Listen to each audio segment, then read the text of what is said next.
Début de débat que nous avons eu il y a une quinzaine de jours sur cette question, à propos donc de la directive européenne du 15 mars 2006, celle qui porte sur la collecte de données personnelles sur les réseaux téléphoniques et Internet en Europe.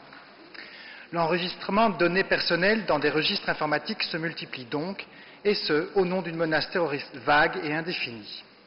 C'est une tendance qui s'est accentuée dangereusement depuis les attentats terroristes du 11 septembre et leurs diverses répliques. L'accord analysé aujourd'hui prévoit que tout citoyen voyageant d'un aéroport européen à destination des USA se retrouve en position de suspect potentiel. Le projet de loi dont nous parlons ici prévoit que les données PNR, Passenger Name Record, de tous les passagers venant d'Europe et qui entrent dans l'espace aérien américain feront l'objet d'une collecte préventive. Ces données seront ensuite analysées du point de vue du risque terroriste. C'est ainsi que pour la première fois dans l'histoire de l'Union européenne, un système de collecte de données de caractère explicitement répressif s'applique a priori à la totalité des citoyens voyageant vers les États-Unis. Pour Écolo, l'appareil répressif, policier ou judiciaire, ne doit s'intéresser qu'à ceux qui commettent des actes illicites ou ceux sur lesquels pèseraient des présomptions fortes d'être impliqués dans des actes illicites ou criminels.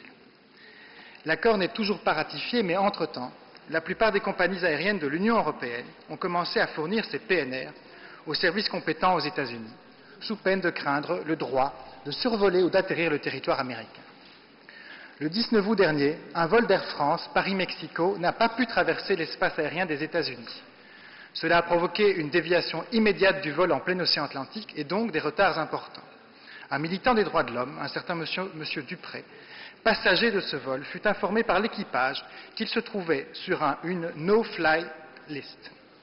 Cette liste reprenait des personnes susceptibles de commettre des actes terroristes à l'encontre des États-Unis. M. Dupré est un militant d'extrême gauche, critique à l'égard de la politique américaine menée dans le sud du globe, et c'est bien son droit.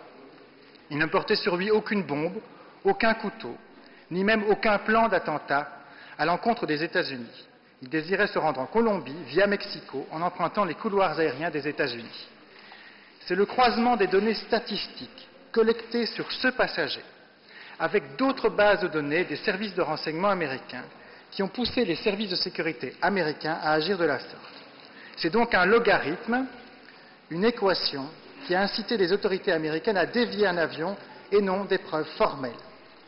Comment pouvons-nous accepter de mettre en danger la sécurité d'un vol et de porter atteinte à la réputation d'un de ses passagers, sur base de ce que ce dernier pense des États-Unis, surtout si aucune preuve de soupçon ou de preuve s'est avérée.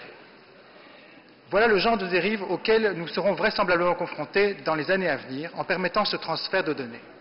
La peur du terrorisme incite les gouvernements en général et le gouvernement des États-Unis en particulier à vouloir tout contrôler. Mais dans une société à l'économie globalisée comme la nôtre, tout contrôler est impossible. Alors les gouvernements enregistrent tout et le gouvernement des États-Unis nous demande ici de les aider dans cette collecte généralisée. Comme la masse d'informations est bien trop grande à analyser, on s'en doute, des programmes informatiques sophistiqués calculent des risques et des corrélations avec les conséquences statistiques désastreuses que je viens de vous expliquer ici dans le cas précis de vol d'Air France. Dans un modèle sécuritaire régi par la statistique et non plus par la preuve, l'utopie, la révolte n'a plus sa place.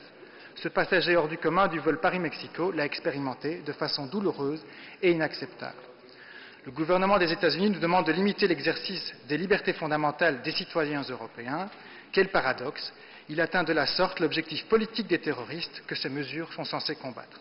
Voilà pourquoi, Monsieur le Président, Écolo votera contre ce projet de loi.